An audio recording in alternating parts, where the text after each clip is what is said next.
আসসালামু আলাইকুম। আমি চাঁদনি চলে আসলাম নতুন একটা ভিডিও নিয়ে। আর এই সকালবেলা আজকে ঘুম থেকে উঠেছি 6টার সময়।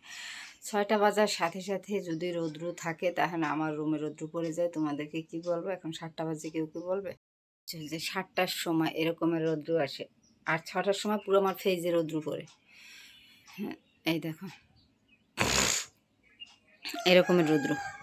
ঘুমটা রৌদ্রে মানে চোখের উপরে রৌদ্রটা পড়ে তাহলে মনে হয় বেলা বেশি হয়ে গেছে। তারপর উঠে গিয়ে দেখি 6টা বাজে। তা উঠি একটা কাজ করছি, সেটা হচ্ছে গায়ের কাঁথাটা মানে বর্ষার কারণে সব কিছুই কেমন জানি হয়ে গেছে, তাই ধুবো ধুবো চিন্তা করে ধোয়ার হয়নি। কারণ হচ্ছে অনেক কিছু একটু কম্বল টম্বল এর আগে অনেক কিছু ধুয়েছি। আর আমার শরীর ভালো থাকলে মন চায় এটা দেবো ওটা দেবো পরিষ্কার করবো, এটাই আমার রোগ। আর এই জন্যে বেশি অসুস্থ হই, তার জন্য করার কিছু নাই। তবুও তো মানে কী বলো, নোংরা কি থাকা যায়? কীরকমের লাগে নিজের কাছে জানি না। আমার নিজের কাছে খারাপ লাগে, কার কীরকমের লাগে আমি বুঝি না। যে নিজের কাছে অনেকটা খারাপ লাগে যে এটা নোংরা ওটা নোংরা, মানে কী কমো, মাস শেষ হয়ে গেছে ধুতে পারিনি, এরকম একটা অ্যালার্জি। এগুলো একটা অ্যালার্জি, বুঝতে পারছো?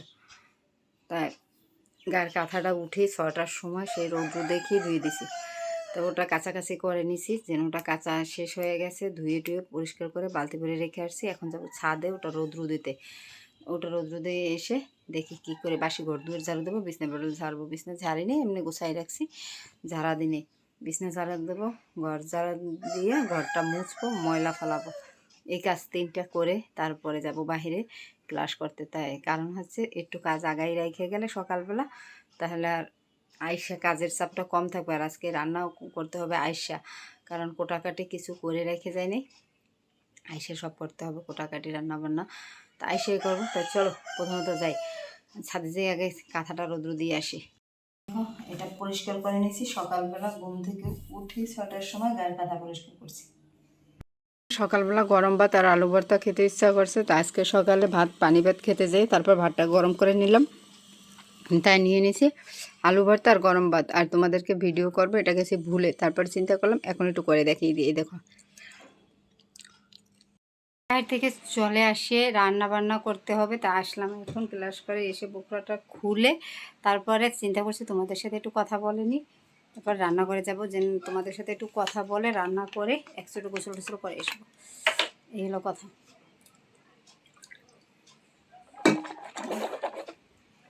প্রচণ্ড পানি পিপাসা ধরছে, কী বলবো।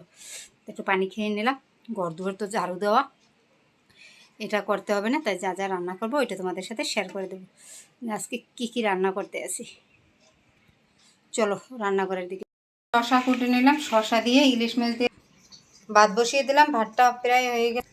আর এই যে শশা আর 2 পিস রুই মাছ আছে অনেক দিন আগের, তা অনেক দিন মাছ ফ্রিজে থাকলে তোমরা ভর্তা বানিয়ে খেতে পারো, তাই 2 পিস ভর্তা করবো রুই মাছের।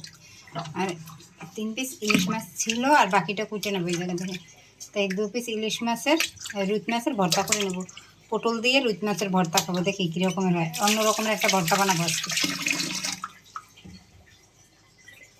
এই যে শশা সেদ্ধ দিয়ে দিয়েছি, আমি একটু শশা ভাপা দিয়ে নিই, তাহলে গন্ধটা আসে না। অনেকেই বলে শশা রান্না করলে শশা শশা গন্ধ আসে, কিন্তু আমারটা আসে না, কারণ আমি ভালো করে একটু ভাপা দিয়ে পানিটা ফালাই দিয়ে তারপরে রান্না করি।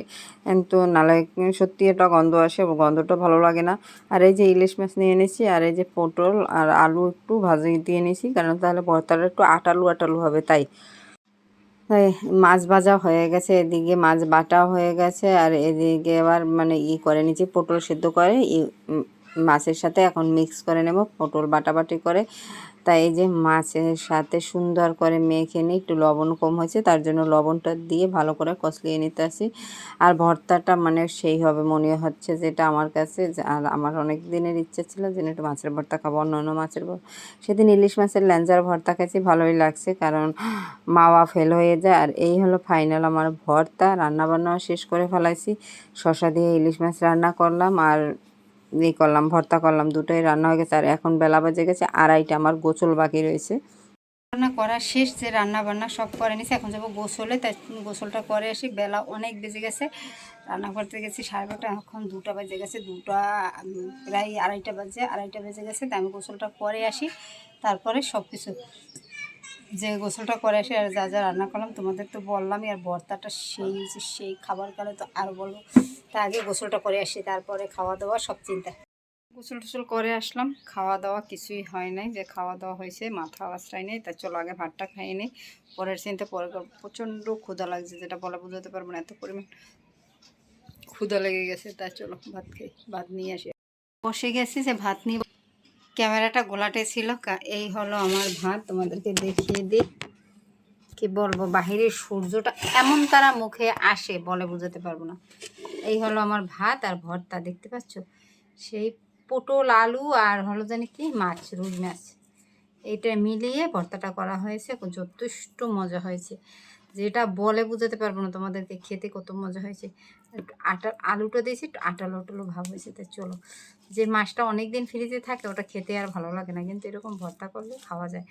সাথে একটু ধনেপাতা দিলে আরও ভালো হতো, কিন্তু ধনেপাতা ছিল না, তার জন্য খেয়ে দিতে পারিনি। আর এখন বেলা অনেক বেজে গেছে, 3টা বেজে গেছে। কী আর বলবো তোমাদেরকে, 3টা বাজে, আমার অনেক ক্ষুধা লেগে গেছে, যেটা বুঝাতে পারবো না তোমাদেরকে যে কতটা ক্ষুধা লাগে। অনেক মজা হয়েছে। চলো খাবারটা খেয়ে শেষ করে নে, পরে তোমাদের সাথে কথা বলবো। রাত 12টা, আমি ভিডিও শেষ করতে ভুলে গেছি। রাতের খাওয়া দাওয়া করি না, কারণ শরীরটা বেশি ভালো লাগতেছিল না, খেতে ইচ্ছা করে না।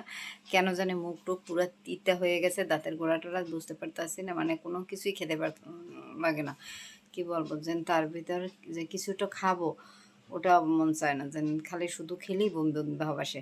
এত গ্যাস্ট্রিকের ওষুধ খাই তবু বমির ভাবটা কমতে আসে না। তাই চলো এখন বিছনা করে ঘুমাবো, মশারিটা টানাবো, ঘুমাই পড়বো। তাই ভিডিওটা এখানে শেষ করে দিই। ভিডিওটা ভালো লাগলে চ্যানেলটাকে সাবস্ক্রাইব করে দেবে, লাইক করে দেবে, কমেন্ট করে দেবে, বেল বাটনটা অবশ্যই অন করে দেবে। প্রতিদিনের ভিডিও নোটিফিকেশন পাওয়ার জন্য। দেখো মাথার চুল সব উঠে গেছে, আর ভালো লাগতেছে না এইসব নিয়ে।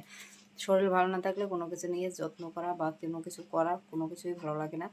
আর যেহেতু আমার শরীরটা ভালো না, তার জন্য আমার কোনো কিছুই ভালো লাগে না। একদিন ভালো থাকলে 3 দিনে আমি অসুস্থ থাকি, এটাই হচ্ছে আমার মেইন সমস্যা হয়ে দাঁড়াইছে।